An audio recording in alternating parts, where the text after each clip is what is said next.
देवा जय देवा जय देवा जय देवा जय देवा जय शिव मार्तंडा.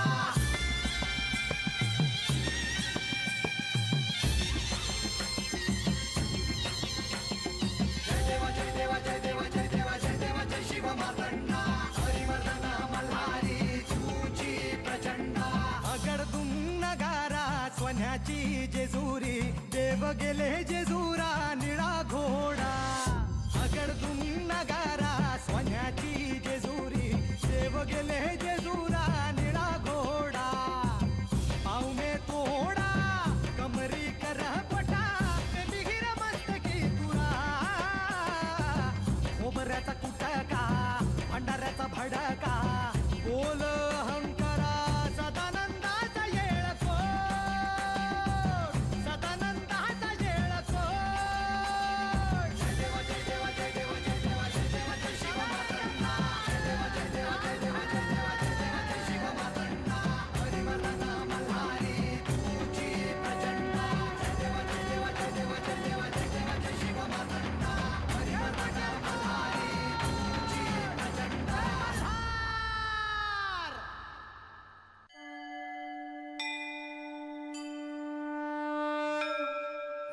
पिताश्री, सर्वांनाच उत्सुकता आहे की आपण काय बोलणार आहात.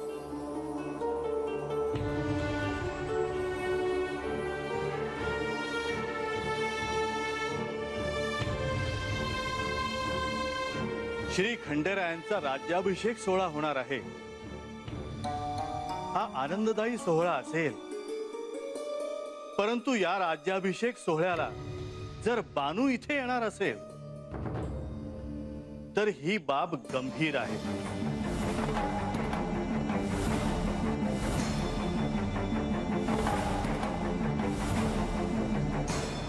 खंडेरायांच्या सान्निध्यात आल्यानंतर श्री म्हाळसा देवींना त्यांच्या शक्तीची जाणीव व्हायला सुरुवात होईल.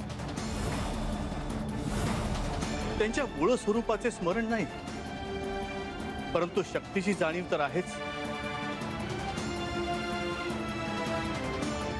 त्यांच्या शक्तीचे स्वरूप महाकाय आहे.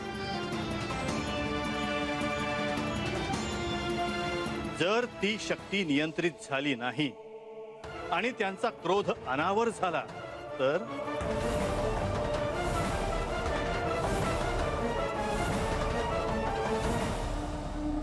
आपण जाणता काय अनर्थ होऊ शकतो.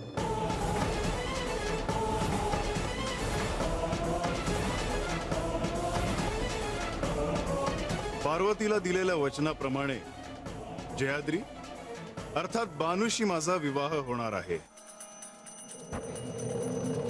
काही झाले तरीही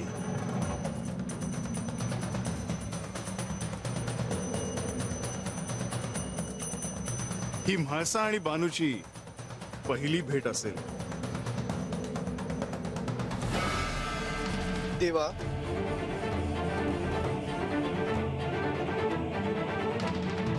ब्रह्मदेव जे सांगत आहेत त्याचा आपण विचार करूया का? शिवलीलेत आम्ही कोणत्याही प्रकारचा हस्तक्षेप करत नाही आहोत.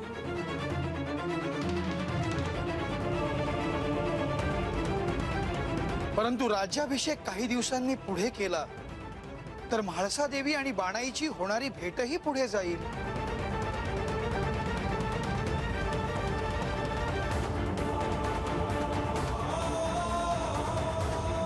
मला तेच नको आहे.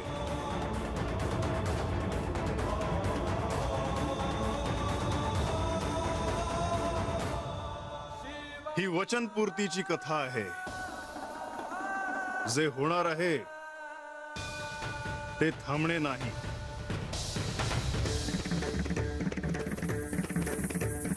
महेश्वरा, जे घडणार आहे ते घडेलच. परंतु राज्याभिषेक सोहळा जर थोडे दिवस पुढे गेला तर त्या काळात आपण म्हाळसा देवींच्या शक्तीला रूपांतरित करू शकता.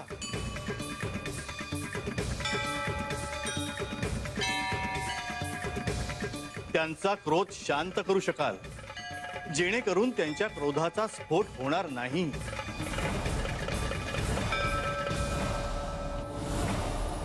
देवा, त्रिदेवांच्या चर्चेमध्ये मला हस्तक्षेप करायचा नाही,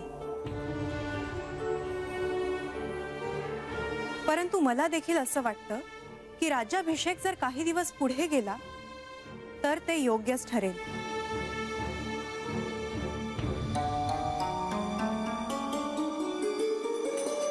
किंवा बानूला तरी जेजुरीत येण्यापासून थांबवावं लागेल.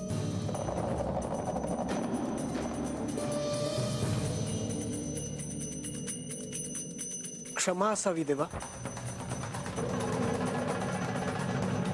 पण हे अवघड आहे.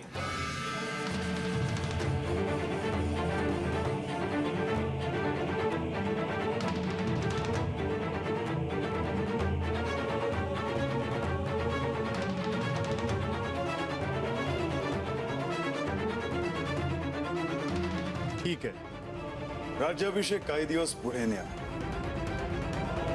आपण जे सांगता आहात त्याचे कारण मला कळाले, पण भविष्यात जे काही घडणार आहे त्याला आपण ठाम राहूया.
तुमच्या सहवासात मी खूप आनंदी आहे. ह्याच जेजुरी गडावर मी पहिल्यांदा स्वयंपाक केला. तो सगळ्यांना आवडला, तुम्हाला आवडला. तुम्ही स्वतः जो घास भरवला तो क्षण मी कधी विसरू शकत नाही. प्रेम करण्याची तुमची रीत वेगळीच आहे. आता राज्याभिषेकासाठी मी तुम्हाला असे सजवणार आहे की तुम्हाला ते खूप आवडेल. देवा, आता आपण निर्णय घेतलाच आहे, तर औपचारिक घोषणा करून सर्वत्र नवीन निमंत्रण पाठवावी लागतील. पुन्हा नव्याने दवंडी द्यावी लागेल. राज्याभिषेक 1 मास पुढे गेला आहे हे सगळ्यांपर्यंत पोहोचणे अत्यंत आवश्यक आहे. त्यामुळे तुम्ही त्याप्रमाणे निर्णय घ्या. देवा, राजधानी जेजुरी आणि सर्वत्र लोक समजून घेतील, त्यामुळे चिंता नसावी. पण राज्याभिषेक 1 मास पुढे का गेला आहे हा प्रत्येकाच्या मनातला प्रश्न तसाच राहील.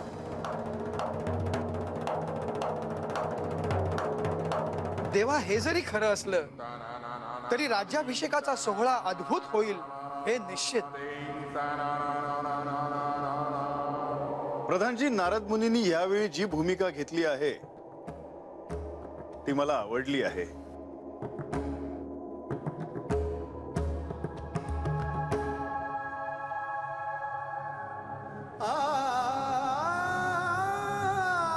राज्याभिषेक 1 मास पुढे न्या अथवा बानूला जेजुरीत येण्यापासून थांबवा, असे 2 पर्याय समोर असतानाही त्याने बानूला जेजुरीत येण्यापासून थांबवता येणार नाही असे सांगितले.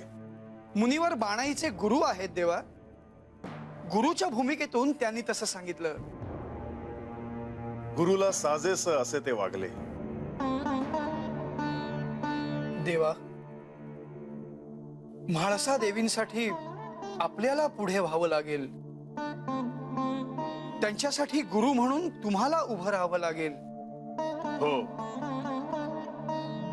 ब्रह्मदेव म्हणतात तसे तिला तिच्या मूळ स्वरूपाचे अंश रूपाने का होईना, परंतु स्मरण करून देण्याची सुरुवात करावी लागेल.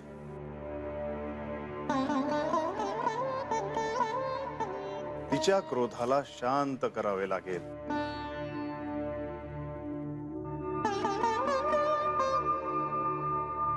देवा, खर तर समस्त अशांत सृष्टीला मंगलमय करण्यासाठी शांत करावं लागेल. आकाशस्य शांतयः, धरित्रीः शांतयः,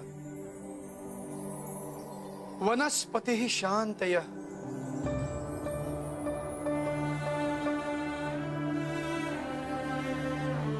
शांतयः शांतयः.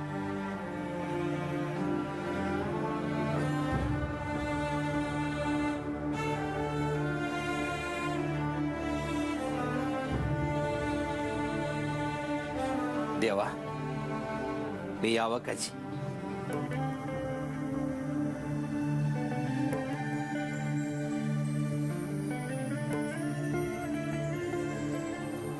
चौडप्पा, आपण राज्याभिषेकाचं जे नियोजन करत आहात त्यात थोडा बदल केला आहे.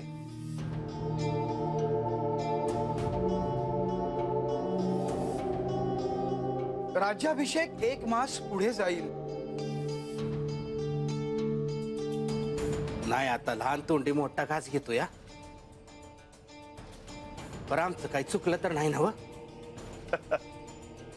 नाही चौडप्पा, तसं काहीच नाही.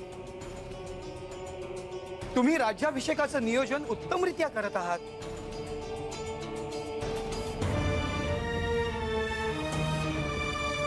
केवळ काही कारणास्तव हा निर्णय घेतला.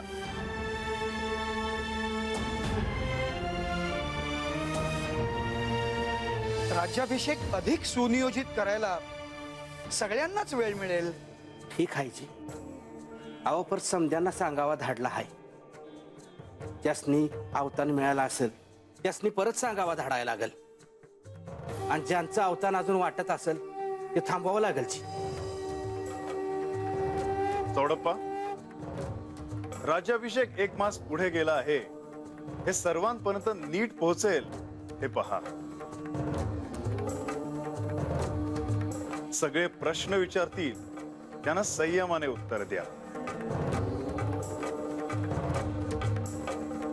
जर काही लोक आधीच जेजुरीत आले असतील तर त्यांची व्यवस्था करा.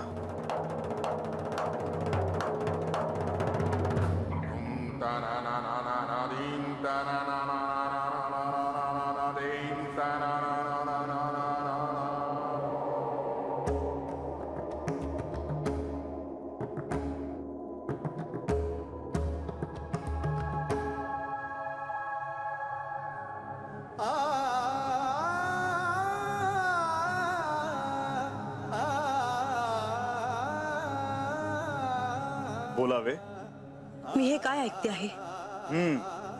पण हे असे सुवर्ण दर्पणातून ऐकणे योग्य नव्हे.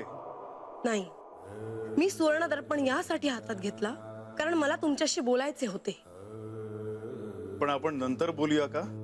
नाही, मला तुम्हाला आत्ता भेटायचे आहे. राज्याभिषेक 1 मास पुढे ढकलण्यात आला. त्याचे निमंत्रण चालले आहे आणि मला याची कल्पना देखील नाही. म्हाळसा, याबद्दल मी तुला बोलणार नाही असे होईल का? हो, पण केव्हा सांगणार? सगळ्यांना माहित झाल्यावर. एवढा मोठा निर्णय तुम्ही परस्पर घेतलात. हा निर्णय घेताना तुम्हाला मला हे सांगावंसही वाटले नाही? ब्राह्म मुहूर्तावर हा निर्णय घेण्यात आला. त्यावेळी तू गाढ निद्रेत होतीस.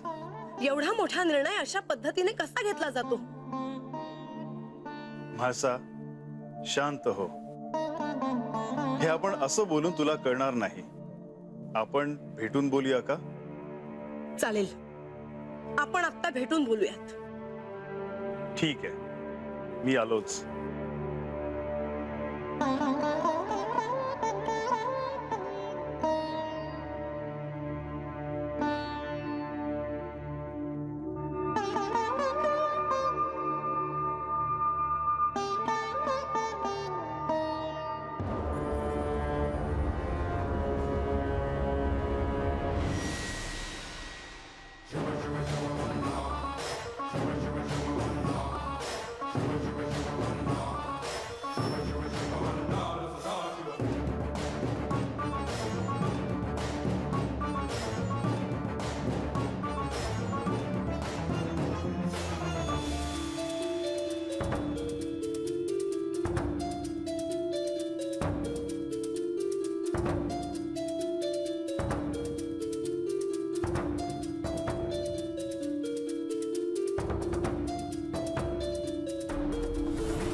मला असे वाटले होते की मला इथे महत्वाचे स्थान आहे, पण असं दिसत नाही.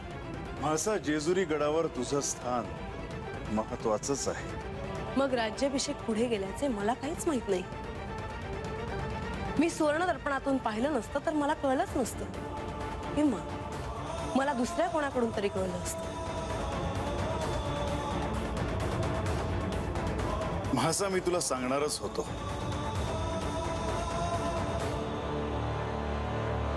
मला मान्य आहे की तुला हे मी आधीच सांगायला हवं होतं, पण नाही,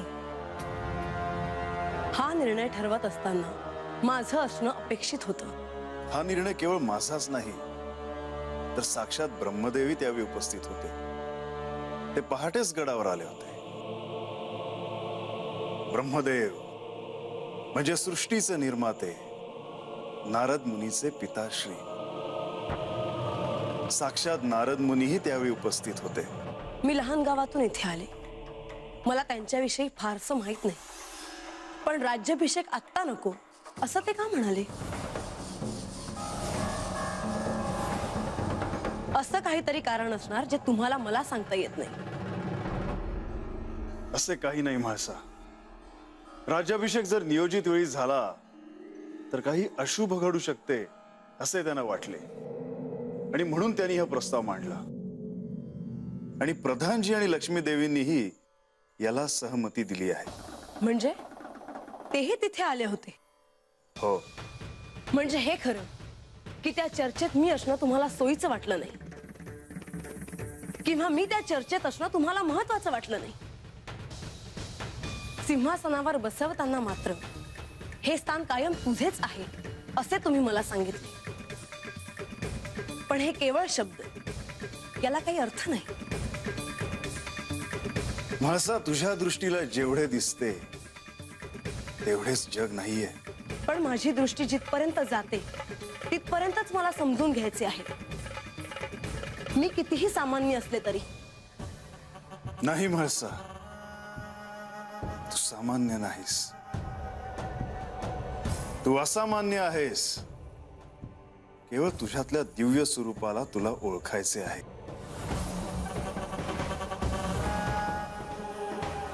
या दिव्यत्वाचा मला राग येतोय.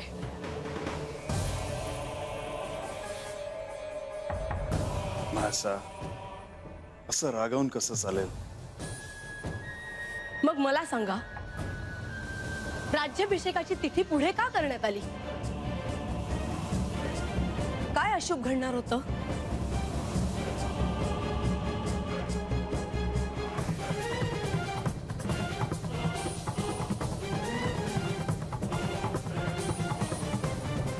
असं तर नाही की मी सारखं विचारते की ती मुलगी कोण आहे म्हणून. आणि ती मुलगी इथे येण्यामुळे काय अनिष्ट घडणार होतं?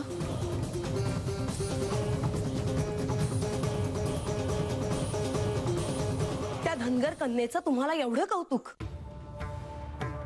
रानात राहणाऱ्या त्या मुलीची भक्ती श्रेष्ठ.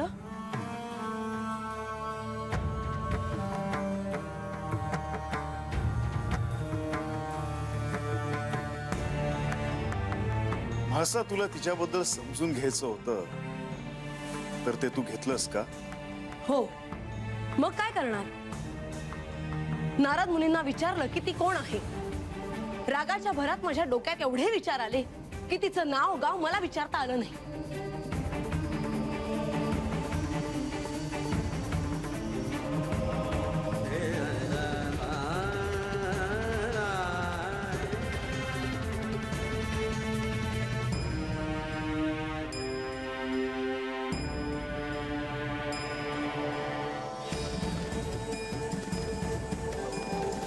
शांत हो म्हाळसा, शांत हो. फार राग आवर, नाहीतर तोच काहीतरी अनिष्ट घडवेल. हा राग आवरला नाहीस तर जे घडू नये ते घडेल.